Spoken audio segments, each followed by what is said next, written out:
Yes, I know what I look like. And if you want me to do the thing, you have to wait until the end of the video. But right now, let's get into it. These nomads, no doubt descendants of Attila the Hun, plunder this shopping center yearly on the day after Thanksgiving to begin the annual pagan ritual of Christmas shopping. You know how people are always like, Valentine's Day was invented by the candy companies. Meh. Mother's and Father's Day were invented by the greeting card companies. And like just kind of that general air of, ew, holidays and capitalism. Which, fair. Turns out that actually might be the case for Thanksgiving.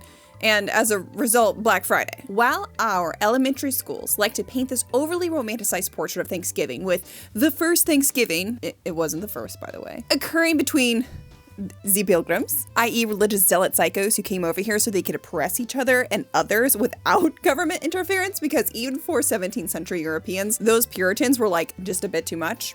And indigenous peoples in that region coming together to celebrate a bountiful harvest, etc., so on and so forth. Propaganda, blah, blah, blah. Now, while folks at Plymouth today do think that there was a harvest feast and festival in 1621 and agree that this story served as the deep lore for our modern Thanksgiving, it's not actually the whole story. Thanksgiving has occurred throughout history, not just in the United States. And in the United States, they were usually regional or state-oriented. Early Thanksgivings were often religious in nature and would involve a day of fasting and prayer, like this one from the late 17th century. And I don't know if you know this or not, but fasting is quite literally the opposite of our Thanksgiving, like the spectrum, like opposites. And before the 1860s, Presidents George Washington and James Madison declared national days of Thanksgiving, but only once did they actually occur in November, and that's the one that happened in 1789. So basically pre-1800s, there really wasn't truly any sort of deep historical factual precedents for the Thanksgiving that we know, that we are familiar with here in the United States. Turns out the person we actually have to thank for our American Thanksgiving isn't even Abraham Lincoln, though he does get a lot of the credit because, you know, presidents and men.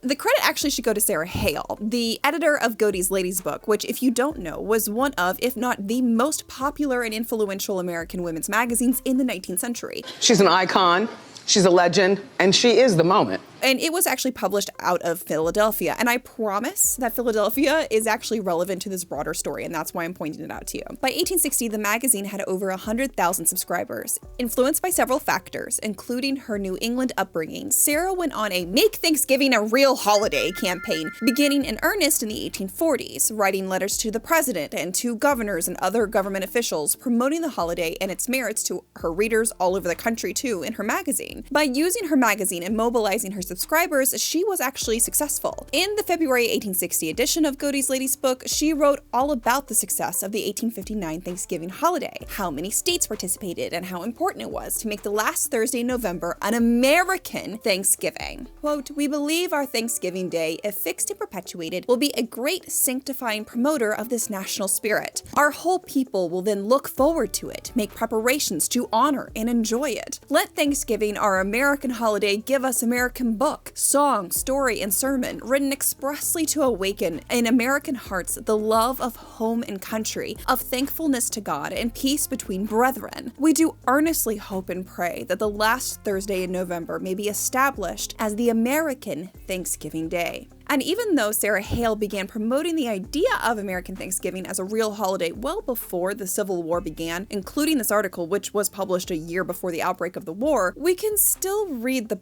poignancy of her words. And when we read between the lines, it does sort of feel like this last-ditched effort to try and promote camaraderie and unison in a actively fracturing company.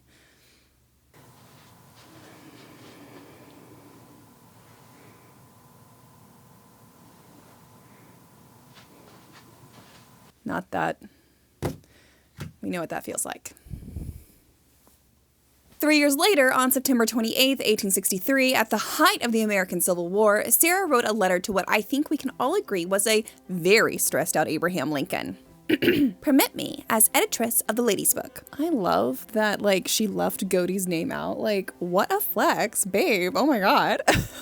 to request a few minutes of your precious time while laying before you a subject of deep interest to myself and, as I trust, even to the President of our Republic of some importance. This subject is to have the day of our annual Thanksgiving made a national and fixed union festival. Like, she's literally like, hey, like, I know you're super busy with like the war and whatever, but like, I have an agenda and I am going to manipulate the absolute shit out of you to get what I want. Like, we love a stubborn queen.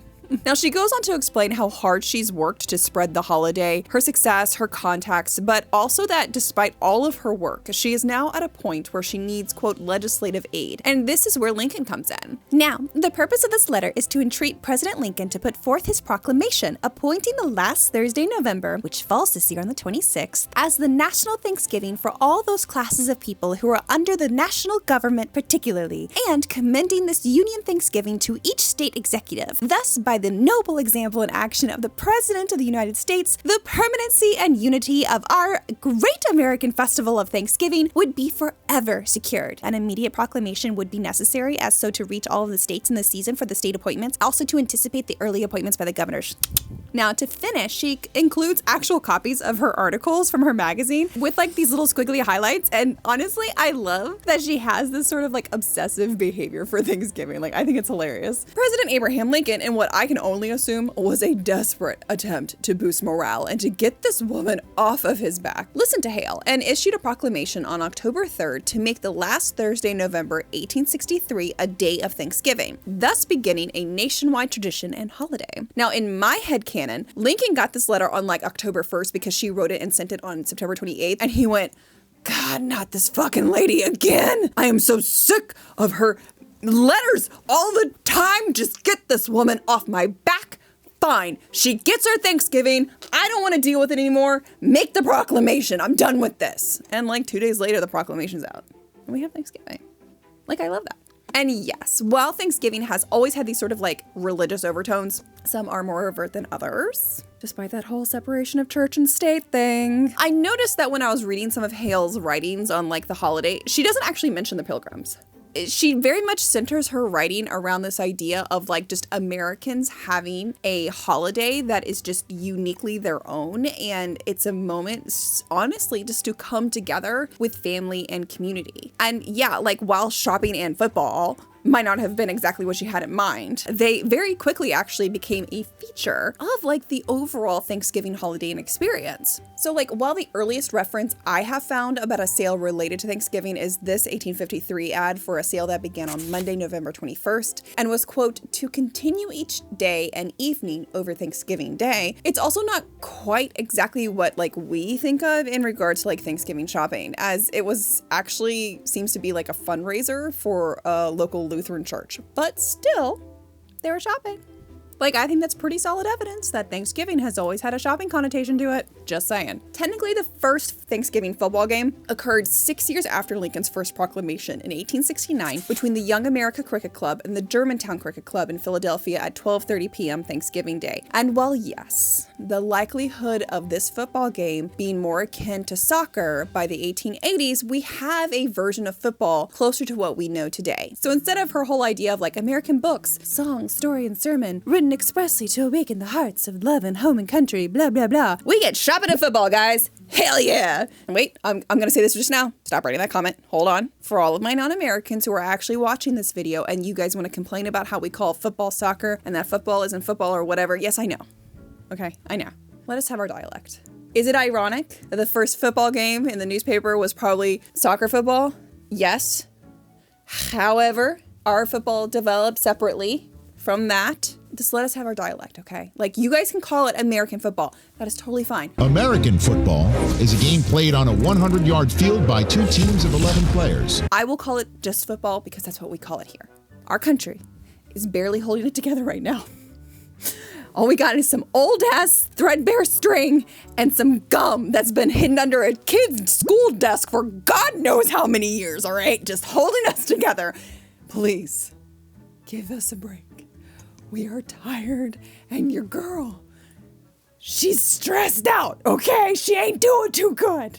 Along with better football rules, the 1880s is when we start to see the overt advertisements for Thanksgiving sales, like this little tiny ad from 1880. Shopping promotions continued to grow in the 1890s and 1900s with pre-Thanksgiving sales. Yes, there were pre-Thanksgiving sales and after Thanksgiving sales. With pre-Thanksgiving sales, other than like focusing on food, obviously, they actually focused a lot on the sale of like linens and table linens, which frankly, I think is both really fun and logical. And the after Thanksgiving sales were obviously more clothing related and then also Christmas gift related. And while we might, understandably, protest stores being open during Thanksgiving today in the 21st century. This year, Kmart says it's going to do what once might have been unthinkable. It will open its doors at 6 a.m. Thanksgiving morning. Instead of, just wait till Friday. Here in this wealthy New York suburb is the last standing full-size Kmart in the continental U.S. But just hours ago, it closed its doors for the very last time. People say I'm jealous, but my kink is core. Evidence does actually exist of people going out shopping, dancing, dining, like doing activities together on Thanksgiving Day. I actually even found evidence of what I think is a land auction occurring like Thanksgiving afternoon, 1899, like land.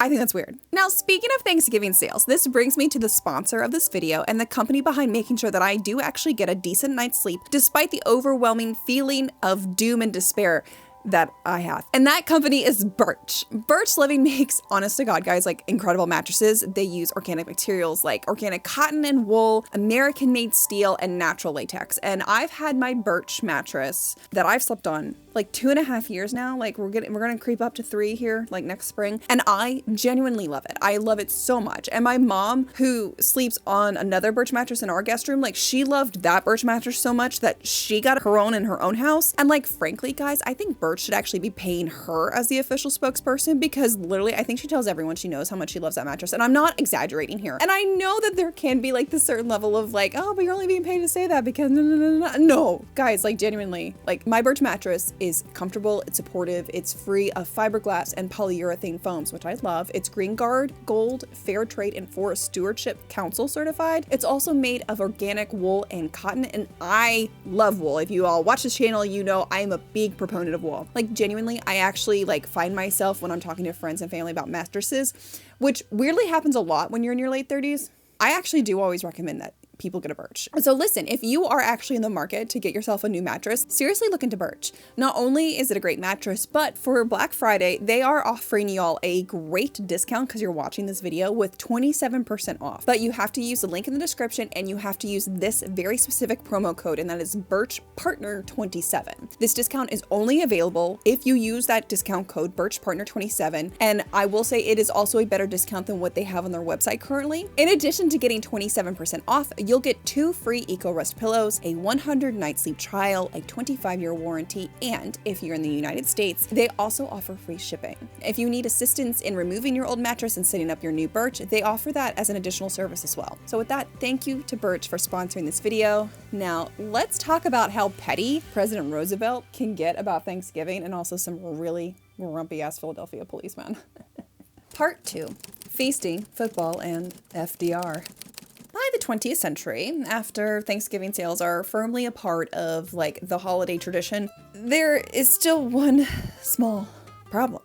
Thanksgiving wasn't actually a national holiday yet, as in it hadn't been codified into law. Every year, the president would issue a proclamation in late October or early November, informing the country of what the date was, even though it was widely understood to be the last Thursday of November. And even some states passed a law declaring the last Thursday of November, Thanksgiving Day. But after the president would issue his proclamation, the governors would then follow suit, etc., etc. Glorious government bureaucratic traditions, so on and so forth. Now, for decades, this system worked well enough until there was one small problem. Just a little one. Just a little teeny one. And that's the Great Depression.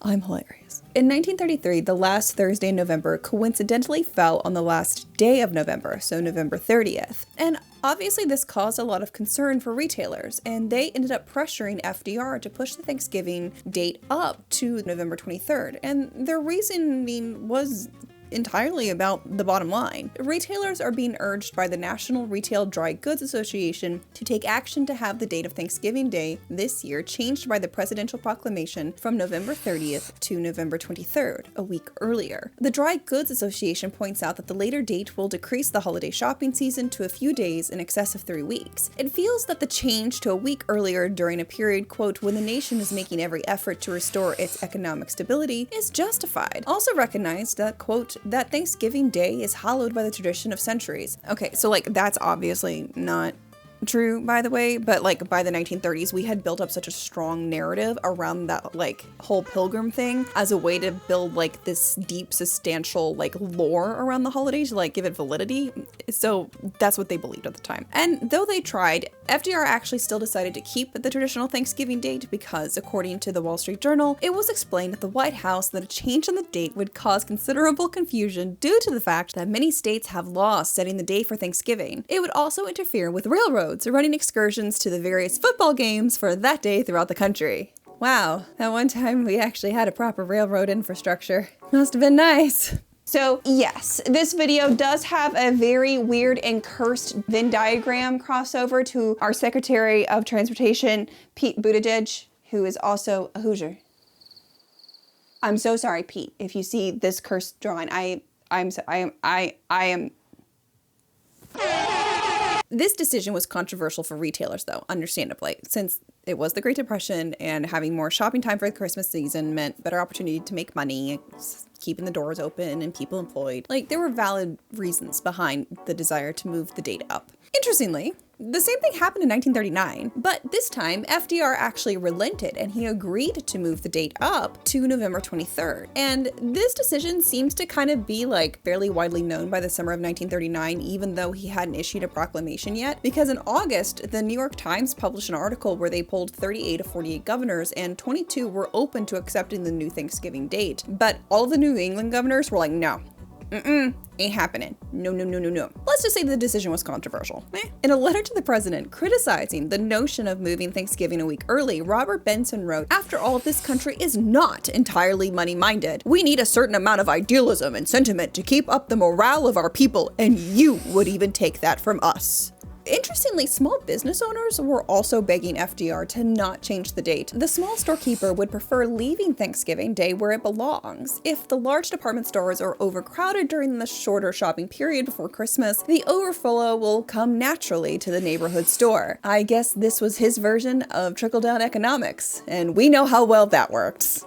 Anyways, to continue, we have waited many years for a late Thanksgiving to give us the advantage over the large stores, and we are sadly disappointed at your action in this matter. Despite all this, on October 31st, Roosevelt did issue the Thanksgiving proclamation setting the date for Thanksgiving to the 23rd, so the fourth Thursday of November. And this actually set into motion a bit of a calamity.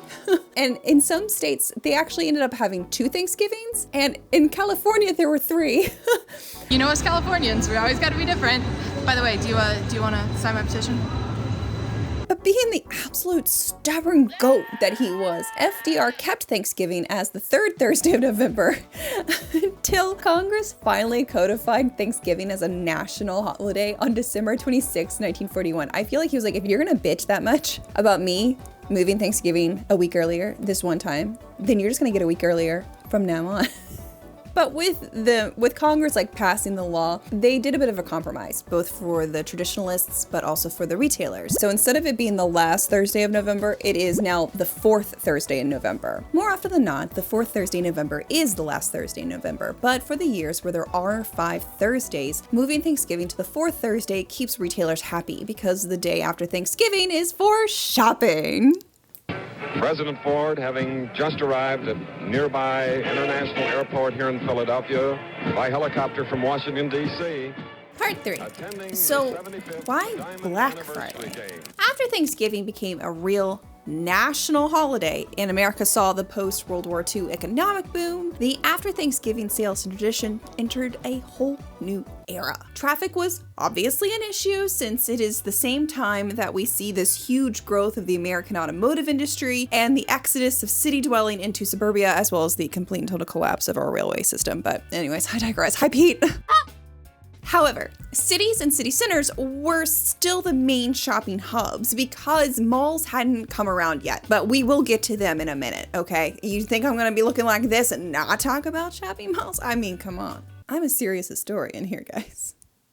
Large cities like Atlanta spent a lot of time and resources coming up with plans to help mitigate downtown car traffic and encourage shoppers, like providing free bus shuttles into the city center. Quote, for the convenience of shoppers, the Atlanta Transit Company, in cooperation with the Atlanta Retail Merchants Association, is furnishing free bus transportation to and from downtown Atlanta. The free rides will be available on incoming buses between 10 and 11 a.m. Friday. Return tickets, good until 4 p.m., will be issued at the request of the trolley operators. Now, looking at all the evidence, I am of the opinion that while officially Thanksgiving is one day, culturally, it's actually a multi-day holiday, more of like a festival that begins on Thanksgiving Day and ends on Saturday or Sunday. Because like the after Thanksgiving traditions and festivities like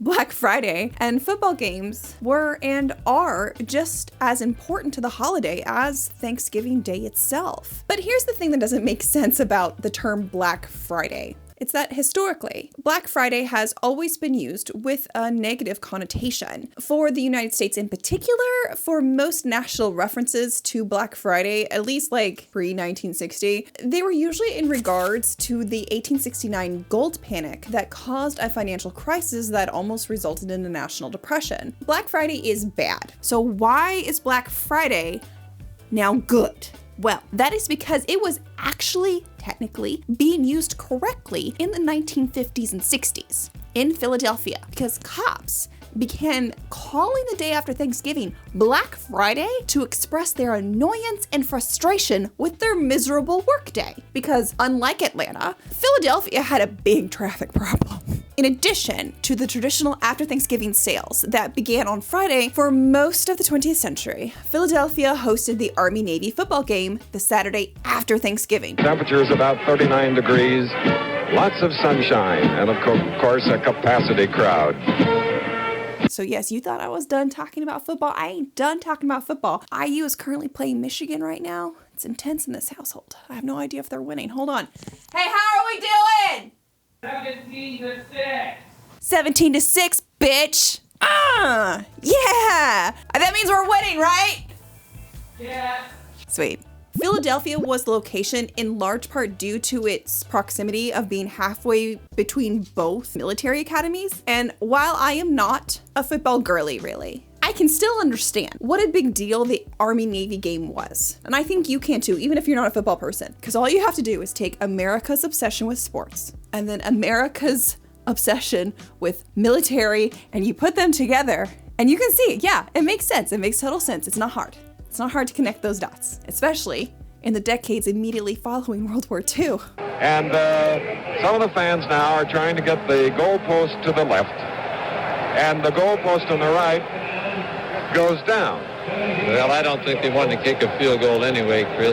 That's the exuberance of the people in this. Everybody gets involved in an Army-Navy game. This meant that huge crowds would flood into Philadelphia to shop and attend the game, more than what other cities would actually experience, which, okay, yeah, fair. So this frustration with having to work and deal with the insanity is why traffic cops and policemen in Philadelphia started calling the Friday after Thanksgiving Black Friday. The day just really sucked for them. Like, it was a hard day. Now, the earliest reference that I have found to Philadelphia referring to this day after Thanksgiving as Black Friday was in this November 28th, 1960 Women's Wear Daily article talking about after Thanksgiving sales. Quote, crowds equal to or exceeding last year's record throngs filled major department stores, specialty shops, and other retail outlets Friday and Saturday after Thanksgiving. But it was a looking day, not a buying one, as one merchandise manager aptly phrased it. It's a Philadelphia phenomenon that these shopping days, which are good in New York, Boston, and Washington, for example, never bring in a lot of volume to the city. Customers come in and buy shopping bags, but when they leave for home, the bags contain mainly air, he noted. I do wonder if, like, this volume of window shopping but not purchasing is in part due to the amount of visitors coming in for the Army-Navy game, and like folks just not wanting to transport or carry purchases home. No one credits this as being the cause, so like I have no proof proof, but I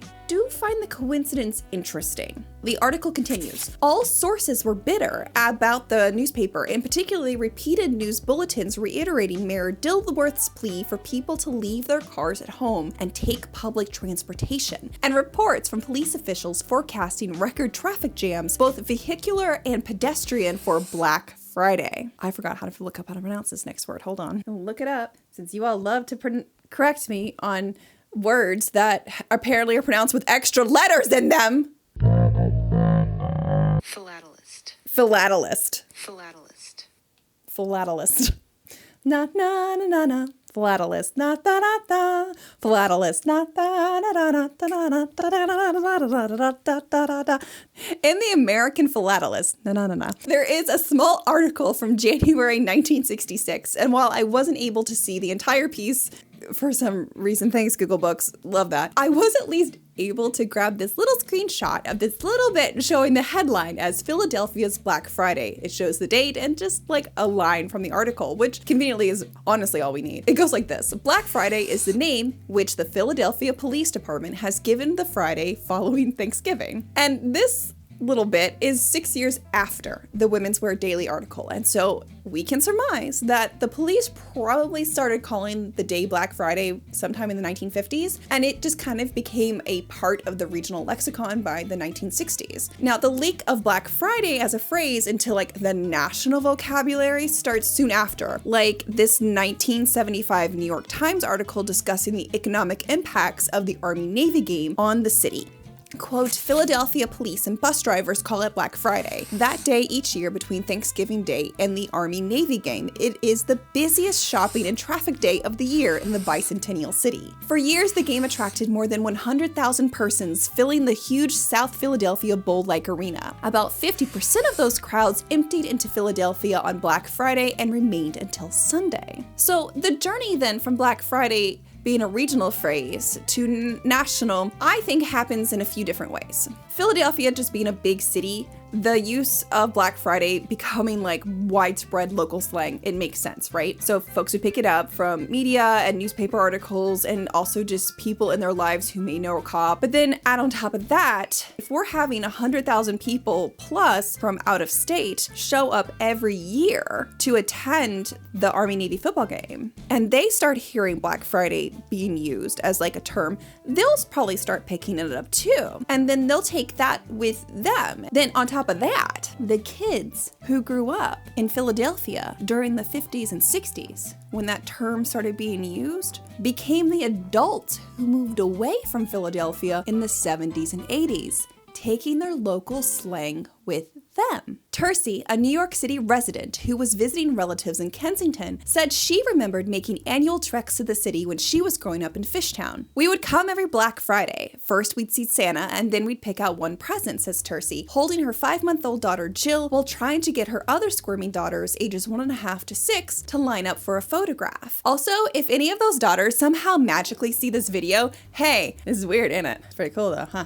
And it is the mid-1980s that we see Black Friday enter the national conversation. On November 17th, 1984, the Baltimore Sun published an article with the headline, Black Friday on the horizon, malls expect to be stormed, where they frequently used the term Black Friday within the article, but we know that the phrase is new because they actually make sure to define the term to their readers, like in the 4th paragraph. Quote, Black Friday is more commonly known as the day after Thanksgiving. Shoppers know it as the busiest shopping day of the year, or the beginning of the Christmas shopping season. Merchants are the one who gave it the name Black Friday. We call it that because every merchant is in the black that day, says Tom Fitzpatrick, advertising and marketing manager for White Marsh Mall. No one is in the red on Black Friday. And while, yes, the media ran away with this sort of definition in history, we now know that isn't true. Not because I just told you, but also in 1985, the Philadelphia Inquirer published an article disputing this history. They interviewed retailers all over the country, asking if they had even heard of the term Black Friday, and they got responses like this. Black Friday is a phrase that is sinful and disgusting. And also, I've never heard it before, laughed Carol Sanger, a spokeswoman for Federated Department Stores in Cincinnati, which is the largest department store operators in the country. Black Friday out here means the day of the Great Flood in 1937. Wow. A deeply regional and negative connotation to Black Friday? Shocking. Now, at the end of the article, though, David Feld gave the journalists the truth, even if the journalists, I don't really think, believed them at the time. He says, years ago, the business of Christmas was celebrated entirely in the center cities. There were no suburban malls, and the city was where you went to shop. The police department dreaded the day because the traffic became impossible, and they were flooded with calls about shoplifting. And they made it the blackest day of the year for them. From there, we know the rest of the story. Black Friday exploded alongside with malls, Cabbage Patch Dolls, Tickle Me Elmos, and Furbies. Mothers were kicking children over to get those discount TVs and N64s. I saw a grown man with a baby and a Bjorn punch his fist through the back of a clerk's throat. Criticism over the obnoxious and dangerous consumer behavior quickly follows suit. And in the early 2000s, we start to see the emergence of internet shopping, and we now see Cyber Monday. And in 2010, American Express, a credit card company, ironically, coined the event Small Business Saturday. It's important to support them. Essentially now it's almost as if the shopping side of Thanksgiving is like almost a week long. And frankly, it is exhausting. I think we're all collectively a little burnt out about it in the United States. But interestingly, Black Friday is now like fully international, and countries all over the world use the moniker like Black Friday to kick off the holiday shopping season. And it now stands completely unique from Thanksgiving. Ironically though, it is also dying. And that is in large part due to online shopping and the death of department stores and malls and monstrous retailers like Amazon actively taking away momentum and fanfare around Black Friday with their own like special days like Prime Day in July. Personally, I find it really annoying and stupid. But that's just me. The other thing too, again, like this is just kind of personal. It's like, I don't think the sales are that good anymore. I mean, it feels like in the 90s and like 2000s at like peak Black Friday, you could get like a really nice like electronic TV and like actually get like a really good deal. But last year we were walking around and like looking at it, it was like maybe 10% off. You're lucky. Or like, it wasn't even a deal at all. Like if you look stuff up online, you know? And so it's kind of like lost its appeal because it's like, well, why would I go out, fight the crowds just to like not even like get anything worth it? So I think the appeal is kind of fading, but maybe like if we start to see a reemergence of department stores, which I want to talk about that later, like in a couple months. Like maybe it'll come back. I don't know. With all that being said though, I do think it's really cool and like interesting that Black Friday basically goes as far back as like our actual Thanksgiving holiday. And like, yeah, I didn't have the name Black Friday, but like after Thanksgiving sales were a thing and they had always been a thing once like we established Thanksgiving as a holiday. And while it might not have been like what Sarah Hale had in mind, I can't think of something more American than eating an obnoxious feast, watching a weird sport that is completely unique to our country with its own like Thanksgiving origin story and also some like over-the-top consumer behavior. While propaganda has absolutely painted Thanksgiving as this romantic story and problematic story filled with like pilgrims and indigenous people in Massachusetts, the reality is that Thanksgiving and Black Friday both come out of Philadelphia. Truly. And the holiday exists because of a very stubborn, well-educated, and passionate woman who utilized her position and audience through her incredibly popular magazine and some grumpy Philadelphia policemen. And with that, my friends, thank you so much for watching. Please do not forget to subscribe if you love talking and learning about history. I have some extra videos here if you want to keep watching. Also, if you are someone who is into shopping for Black Friday and you're thinking about some holiday gifts, I do believe there should be some very exciting new things in my storefront below, like signed posters, signed books, a new thematic holiday pen. Oh my god, I love her! And some other stuff as well, if you're curious. And with that, my friends, I will see you all back here very soon with another video. Thanksgiving. I swear to fucking God. Because more often than not, hi Pen, hi. Do it. Good job. Black Friday, Small Business Saturday. I don't know what you're doing on Sunday. Cyber Monday, Tickle Me Tuesday, Wallow Wednesday. You will get 2 free EcoWest. I don't think I'm having a really good time here, guys. Actually. Eating an obnoxious feast, watching a sorry, he just yelled. What happened? This kid scored a touchdown. If they take a 2-point conversion, the game will be tied. Fuck! Oh, hurrah! Berries and cream, berries and cream. I'm a little lad who loves berries and cream. One more time. Berries and cream, berries and cream. I'm a little lad